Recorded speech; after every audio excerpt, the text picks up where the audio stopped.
Next up, I would like to introduce the Engagement for Impact presentation. And so that will be presented by Ted Otlog, our Board of Directors President, and Austin Watson, I don't know what order you're going. Austin Watson, our Family Network Coordinator, and Cheyenne Wolf, our Development Coordinator.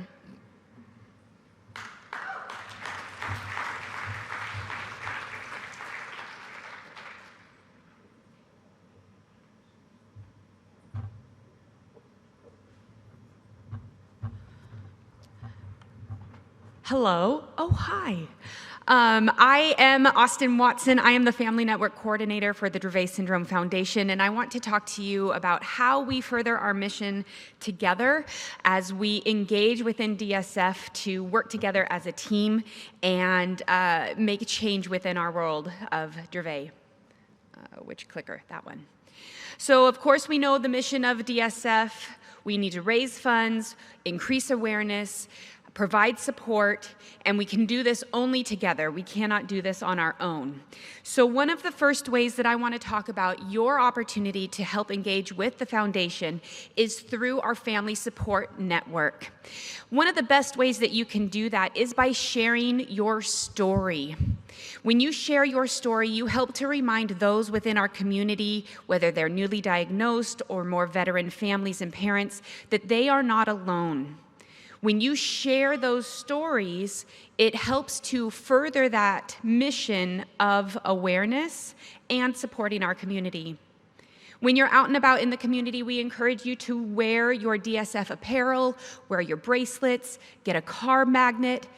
When you talk about it, it takes a great act of vulnerability and bravery to share your story.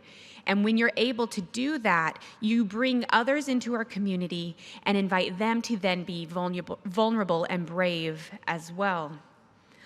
On your social media pages, it's very easy to share a DSF post from our public group to out to your social media community. Tag DSF. Tell us. When you tag us, we actually can see that you are, and as we see those, we get metrics that show impressions on how other people's are brought to our community and see us and see what we do, and how then they may feel moved to participate within our community to further our mission. Follow our public pages, join our follow us on Facebook, follow us on X, Instagram. We do also have a TikTok account that we are ever building. So if you have fun TikTok ideas, I have one that I'm working on in my head. So if you're looking for a Dravet doctor, 6'5", no, not 6'5", but maybe well-versed and into research, maybe we'll figure that out. Another way that once you are in a place where you feel like you've been in our community a while and you're ready to take the next step, our foundation also has 2 programs that we oversee and organize. It is part of my position and my job that I actually get to help facilitate these programs. So I work with these ambassadors directly to help further all parts of our mission. So the first is, of course, you've heard about our Family Network ambassadors. If you are a Family Network ambassador in this room, please raise your hand and wave. Look at all those amazing people. This group this year is a cohort of 15 veteran caregivers that saw an opportunity to say, I'm ready to step up, I'm ready to step in, and I'm ready to give back. These individuals come from every region of our nation, and they share their story with those within their region. And from there, they help to support the Day of Dravet activities in each region. They are there in the regional groups to help support there locally as well. And they are committed to making sure that that we do work on that mission on a personal level. They receive intensive training on how to better serve the community, which includes how to take care of themselves and their families, and also then share that with their community. It is a 2-year term, and so applications for the next cohort will open in the fall of 2025. And then if you have any questions about that, I know any of these ambassadors, many of them are veteran ambassadors as well, so they've been in the position for at least one term already. So they would be happy to answer any other questions about that. The second opportunity is the Brand Ambassador Program, and this is a program that we have just relaunched in the last month, beginning of May, where we have a collection of 10 brand ambassadors at this time, and they are actually global. All of them are parents of people and children with Dravet, and what we do is we provide them a training on how to best use social media, best practices. We inform them of some of our goals. We work together with a communications company that helped to track our metrics on how we are better sharing about DSF. This is actually a 13-month term. It goes from June 1st to June 31st, so that it covers the entirety of that conference month and the Dravet Awareness Month, so that we can kind of pass the baton from one cohort to another. So since we just started this program again, applications for this will then begin in the late spring, will be open again in late spring of 2025.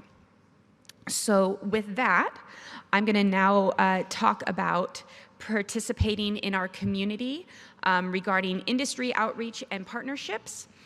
So DSF is involved with a lot of different organizations outside of our own specific community. We talk to a lot of other rare disease companies. We speak to a lot of pharmaceutical companies.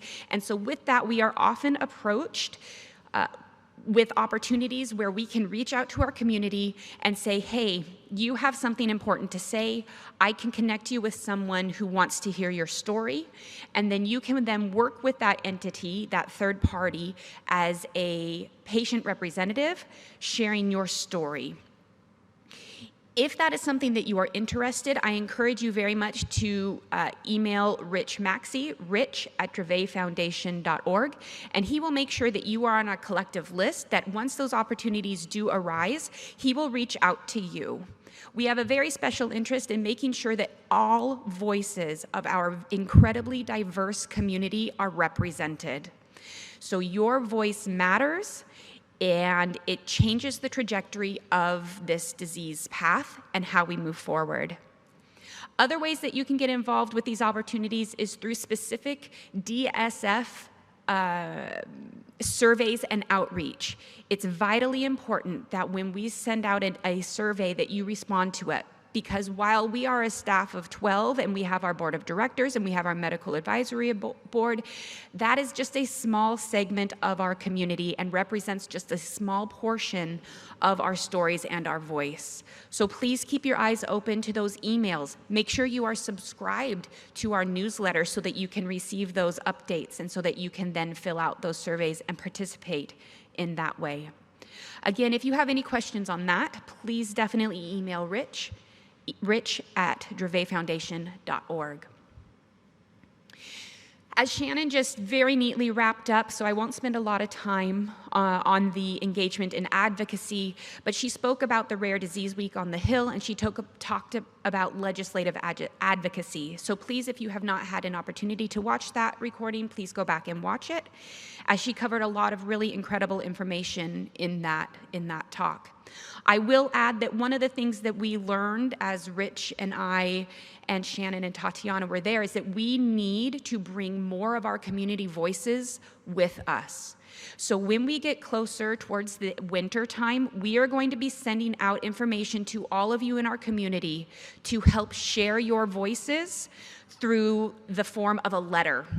So that letter we will then take with us and hand deliver to your representatives so that they know, that your voice is also there. We can only visit our own representative. Well, we can't only visit our own representatives, but it is more impactful when an individual visits their own representative. But if I can go to, say, Missouri, or I can go to North Carolina, or I can go to California and say, these people are in your constituency, please listen to their asks, then it makes a huge difference. And now I'm going to pass it over to Cheyenne.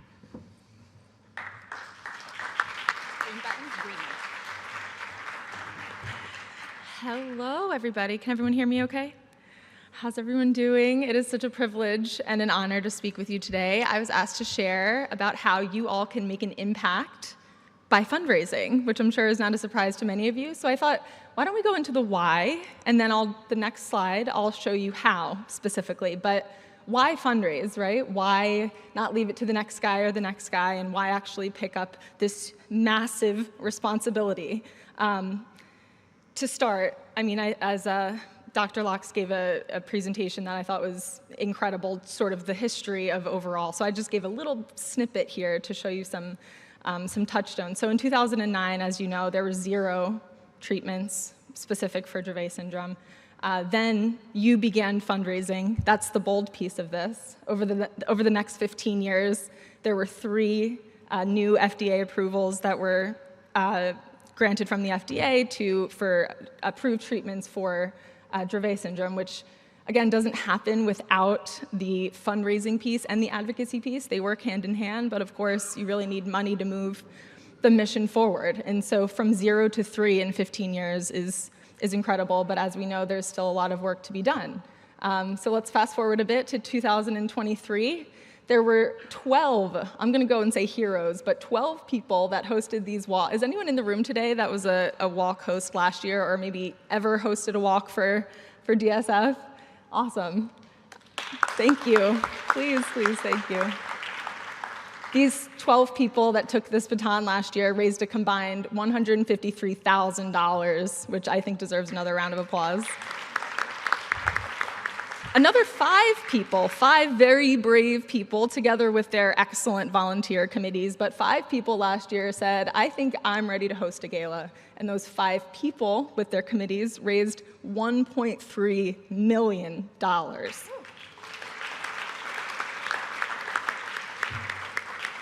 So these 17 people last year stepped up to the plate and said, okay, we're gonna take action and we're gonna do the thing. These 17 people that took action generated $1.453 million to fund more than half of DSF's current research projects. So more than half of the current research projects that DSF is working on and furthering to really make progress here is funded by you. You all did that. So again, round of applause.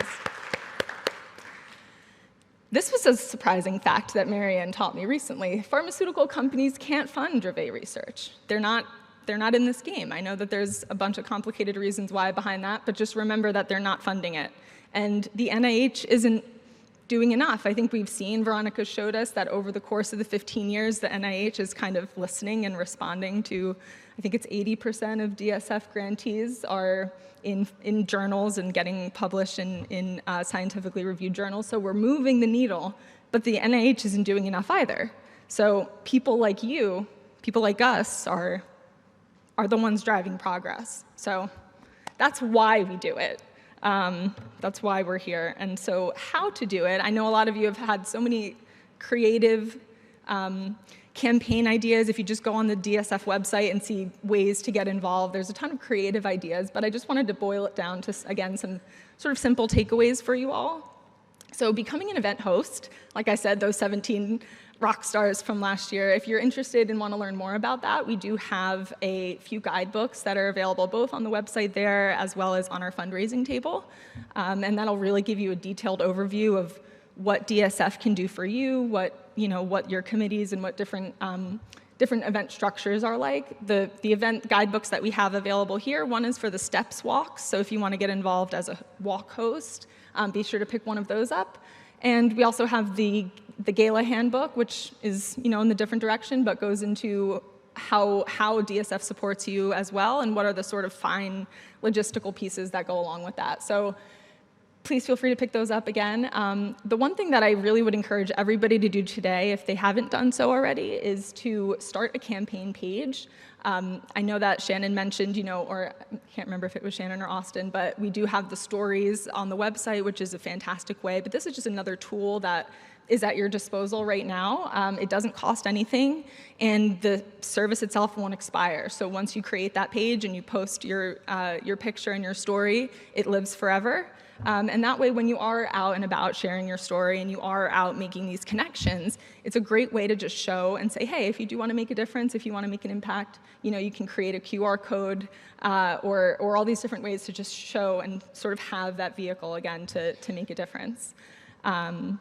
I did just want to read this testimonial out loud for you here. I volunteer once a year to help raise funds for awareness through the DSF by hosting a walk. Even as a volunteer, the support and encouragement is amazing. I would not be able to do it without their help. And I think that's something common that we hear. It's big and scary to do an event, and it's like, what does that even look like? But we really encourage you to reach out or to stop by our table, because when you break it all down, it's not that scary, and I think it gets really exciting when everybody is seeing the momentum and seeing the difference that you're making together. So yeah, I just encourage everybody to stop by and ask us questions. Misty and Meredith are very friendly and love talking about fundraising. They will not get annoyed to talk to you about it, so please come by and stop by if you have any questions.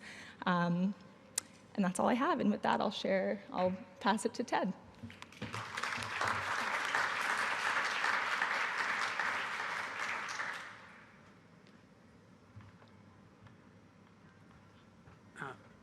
Thank you, Cheyenne.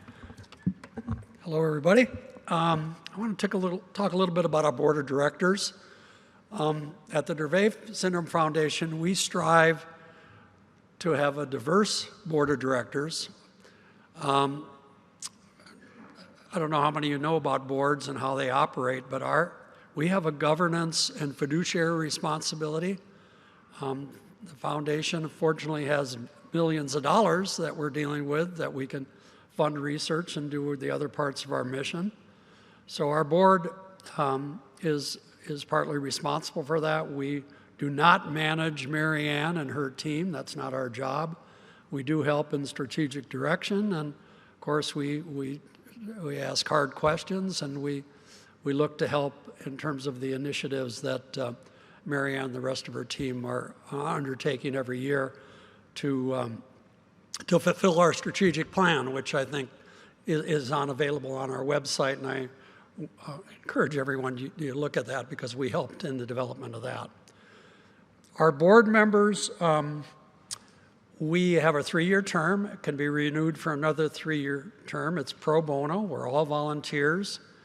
So what do we look for when we want to ask someone to join the board or someone's interested in joining the board? We want them to have a demonstrated passion for being part of the Dravet community. And how can they show us that? They can do that either through their volunteer activities, and these are and/or aspects or characteristics. It might be an awesome fundraiser. They've done a number of fundraising. They may have a clinical or research experience in Dravet syndrome. One of our board members is Dr. Joe Sullivan, who you've heard speak a number of times before, who's at UCSF in California. They may have had experience in the development of a Dravet medication. Gail Farfel was the chief development officer at Zogenix and was intimately involved in the development of Fintepla, fenfluramine. So, and we have, of course, parents with a Dravet child. So those are the kind of backgrounds we're looking for. If someone wants to fill out an application, our chairman of our nominating committee is right here in the middle. Claire, raise your hand. Claire, she'd be happy to take that from you. You can find the information on our website. So once you are vetted and we feel you would make a great member of our board of directors, what are our expectations? We expect you to engage in fundraising. We want you to participate in the DSF programs. Our board members were here at this event. We have a research roundtable prior to the American Epilepsy Society meeting every year. If you don't do your own fundraisers, we expect you to attend one or more of those. And of course, our board meetings, that's without saying. And then, of course, making your own personal gift to the foundation. I mentioned Claire is head of our nominating committee. We had a compensation committee. We have an audit committee. We do have outside auditors, independent auditors, who come in and look at our financials every year. That's important. So we have an audit committee who meet with the auditors and hear what they have to say about what they found out in their audit. We've never had a problem, so not an issue. And of course, there's a time commitment. I love doing this, so it's time I spend with love supporting the community. When you have a leader like Mary Ann and her highly motivated team, it makes it easy to support. So I think that's all I wanted to say about the board. Thank you.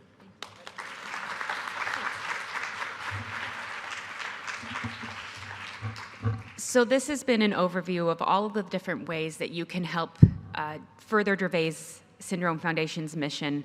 We kind of built it along as maybe you're up here and you're ready to just share your story with your community, all the way down to being an ambassador, to fundraising, to ultimately being a part of our board. There are different levels of engagement that you can join us and our team, because without you, we can't do these things alone. And we know how important this work is for you as well as it is for us. So please take a second and note these email addresses. If you have any questions regarding joining the board, please contact Claire at dravetfoundation.org. For fundraising or legacy giving and gifts, please contact Cheyenne at dravetfoundation.org. Legislative advocacy and general advocacy, contact Shannon at dravetfoundation.org. Third-party opportunities, as well as DSF internal outreach and surveys and participation, Rich at dravetfoundation.org.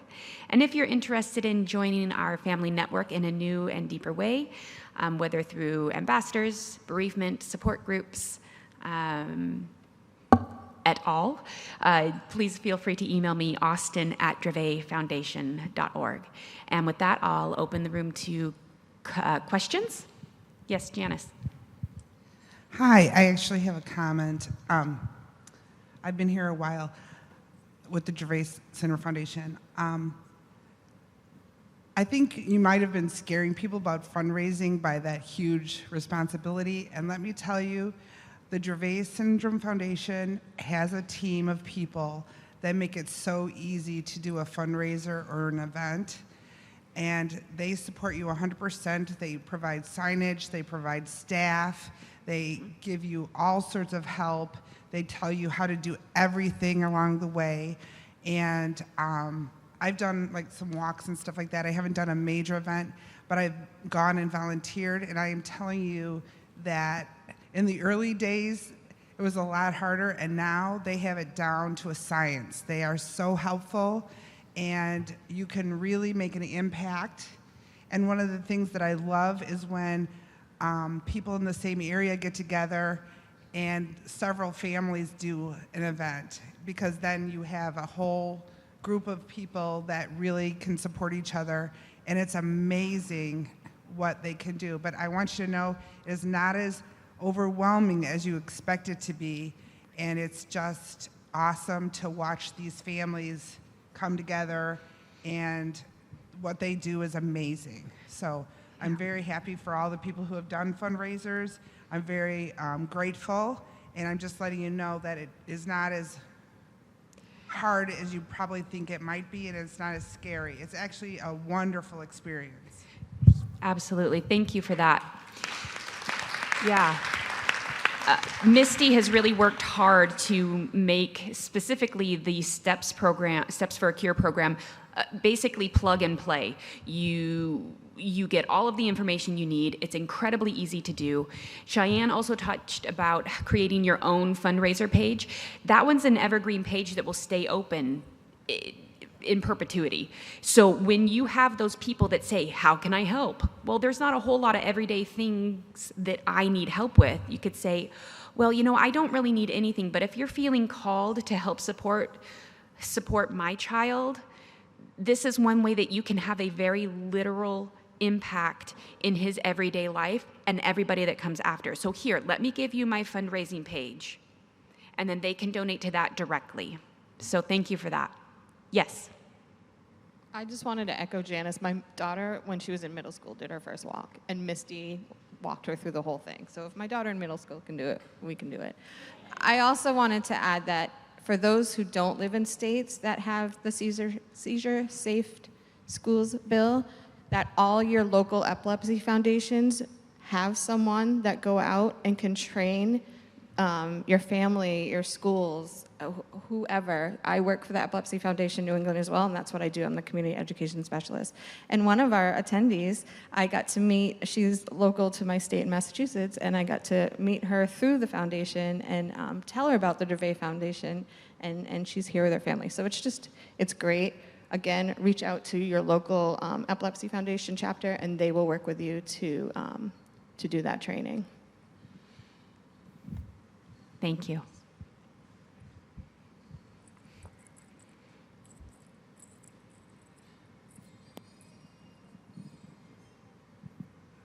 Hi, thank you. You mentioned a specific communications company that you're partnering with to assess metrics and things for social media, things like that. Is there any support in families like creating content to get their stories out? I think that can be sometimes a limiting factor of, well, I'd love to tell my story, but I'm not tech savvy or not sure how to do it with social media or whatever that looks like. Is there support for that? Sure, great question. So we work with Gavin Communications, and they help us to curate content within our public pages. From there, some of the best things that you can do as an individual is look at those curated stories that we have produced and then share them directly to your own pages. Find one that touches your heart and say, oh, this is really powerful for me and my family. Then just simply say, this is incredible because, or fill in your own blanks in your stories. Then where appropriate, add hashtags. Instagram is a wonderful place to add hashtags. Hashtag cure Dravet syndrome, hashtag DSF, hashtag DSF conference. And all of those things help us that much further so that I can then go on and look for a specific hashtag and find all of that content. So the more we use those tags, the more it is seen visually and it spreads awareness that way. One of the things that we are working on is how we can share a broader way of sharing what Dravet is within our community. So we're looking at how we can modulate different hashtags to make them share Dravet syndrome more than just seizures. So this is something that we are working on internally that will hopefully be coming through soon.